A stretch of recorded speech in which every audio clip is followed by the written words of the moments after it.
baik tujuan penelitian ini adalah bagaimana Afrika Selatan, inflasi dan kebijakan suku bunganya yang ditetapkan oleh Bank Sentral Afrika Selatan atau South African Reserve Bank atau SARB mempengaruhi stabilitas sektor perbankan dan sistem finansial di periode 2022 sampai 2023. Baik, yang pertama adalah perekonomian di Afrika Selatan.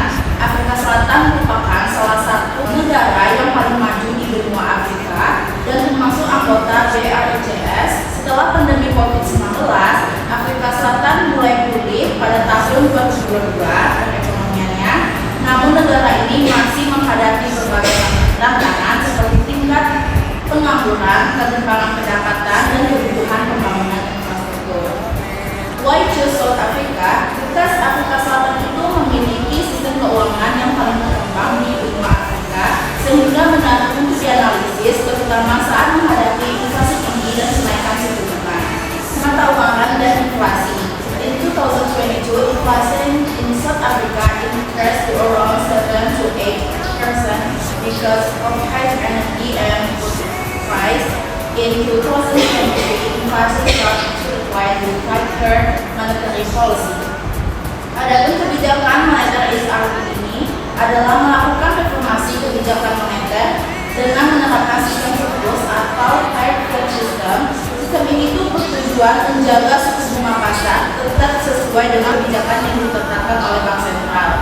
SARB ini berfungsi menjaga stabilitas harga, mengawasi sistem pembayaran, dan bertindak sebagai pembantu pinjaman tenaga bagi perbankan. Selanjutnya adalah sistem perbankan. Sistem perbankan Afrika Selatan itu didominasi oleh 5 bank besar, diantaranya adalah Standard Bank, First Bank, AXA, Nedbank, dan Capitec Bank. Sektor perbankan itu mulai stabil dengan permodalan yang kuat, walaupun pertumbuhan kreditnya melambat. Pasar finansial dan modal. Afrika Selatan itu memiliki pasar keuangan yang paling besar, yaitu bursa efeknya adalah Johannesburg Stock Exchange atau JSE. Ketika suku bunga meningkat, investor itu cenderung mengalihkan investasinya dari saham ke obligasi pemerintah yang lebih aman. Mengapa investor itu beralih dari saham ke obligasi? Karena dengan kenaikan suku bunga menyebabkan imbal hasil obligasi itu meningkat, sehingga obligasi menjadi investasi yang lebih aman dan dibandingkan saham. Dampak inflasi terhadap stabilitas keuangan.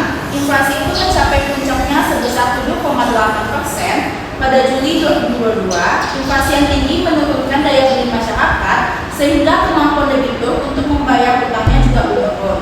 Akibatnya, rasio kredit bermasalah atau NPL meningkat menjadi 4,7% pada tahun 2023. Standard Bank itu juga mengalami peningkatan risiko kerugian kredit dari 1,32% menjadi 1,67%. Dampak kebijakan suku bunga.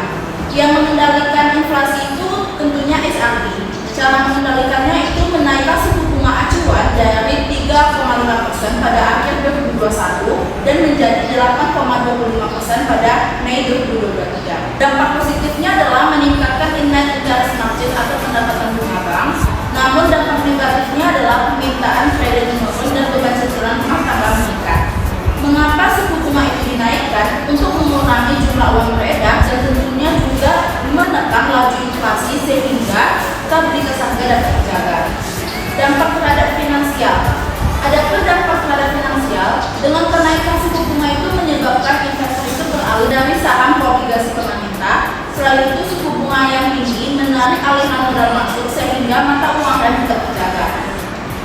Namun, sektor yang sensitif terhadap bunga seperti properti, otomotif, dan konstruksi mengalami perlambatan.